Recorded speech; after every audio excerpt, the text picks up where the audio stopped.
Bonjour à tous, c'est Adrien, on se retrouve aujourd'hui pour une nouvelle vidéo. Alors cette vidéo ne sera nullement euh, visée pour ma communauté YouTube. C'est-à-dire que cette vidéo est un tuto pour des amis qui sont dans un jeu avec moi et qui m'ont demandé un tuto. Donc je leur ai dit que j'allais leur faire un tuto, il n'y a pas de problème, et que j'allais le mettre sur ma chaîne YouTube.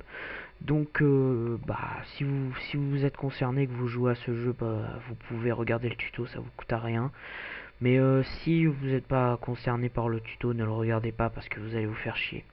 Donc pour le petit tuto, la question était comment on fait pour ascensionner la ville en niveau 2. Alors c'est très simple, vous allez sur une ville que vous voulez ascensionner, donc parmi les villes que vous avez, donc moi je vais prendre pour exemple ma ville déjà ascensionnée. Vous allez dans statut, et dans statut vous avez une barre qui vous montre en fait l'évolution de votre ville en fait. Plus votre ville augmente, plus... Non, non, non, excusez-moi. Plus votre ville augmente en évolution, moins vous allez payer d'émeraude. C'est-à-dire, on prend par exemple ma ville 3. Alors je vais pas l'ascensionner, c'est juste pour vous montrer. Si je fais ascensionner, vous voyez là, elle est au bout. Il y a marqué prix d'origine 1000 émeraudes. Ascension 0 émeraude parce que je suis au bout, donc c'est gratuit. Donc tout ce qu'il vous suffit de faire pour réduire l'ascension, en fait, c'est qu'au moment où vous ascensionnez votre ville, à l'ascension de niveau 1, vous montez des bâtiments pour ascensionner plus haut. Donc pour ce faire, moi, je vais vous montrer un petit conseil. Ah, on est en train de me spammer sur Skype, excusez-moi.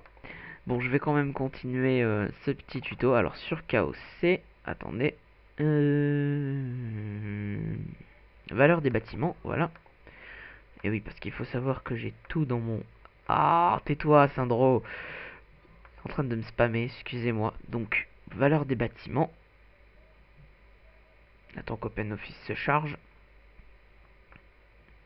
La valeur des bâtiments. Donc pour ce faire, vous allez monter le château, les remparts.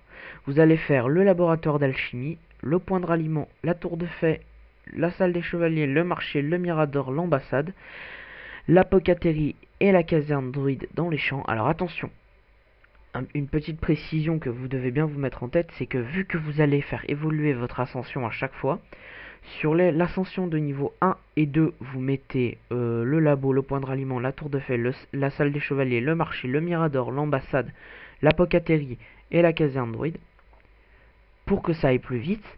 Mais une fois que vous avez évolué, vous enlevez tout ce qui est inutile. Donc le point de ralliement, vous le gardez, la tour de fée, vous gardez, la salle des chevaliers, vous gardez, le marché, vous l'enlevez, le labo, vous l'enlevez.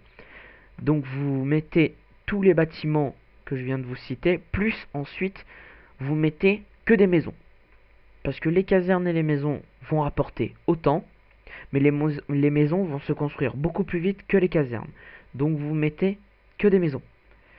Une fois que vous avez fait cela, vous montez. Au fur et à mesure que vous allez construire, donc la valeur des bâtiments est là.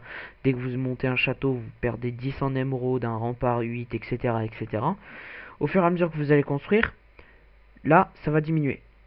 Et dès que vous arrivez à gratuit, vous cliquez sur Ascension. Donc je vais vous montrer, mais je ne vais pas ascensionner. Vous cliquez sur Ascension, vous choisissez la ville druide. Vous choisissez votre boost. Donc là, au début, de toute façon, en bénédiction majeure, vous pouvez prendre que Esprit de combat qui vous permet de faire les épines sanglantes. Et ensuite, vous cliquez sur Ascension. Là, je vais pas cliquer parce que sinon, je vais ascensionner ma ville et je vais perdre tous mes bâtiments. Donc, ça serait assez bête. Donc, un truc à noter quand même, c'est que si vous avez des bâtiments qui sont à 10, 11, 12, Kabam ne vous rembourse pas les inspirations divines, inspiration sacrée et inspiration druide, je crois, quelque chose dans le genre. Voilà, donc c'était un petit tuto dédié à Kingdom of Camelot. J'espère que pour ceux qui viendront le voir de mon alliance que ce petit tuto vous aura plu. Et si vous en voulez d'autres, n'hésitez pas à me demander. Voilà, à la prochaine tout le monde.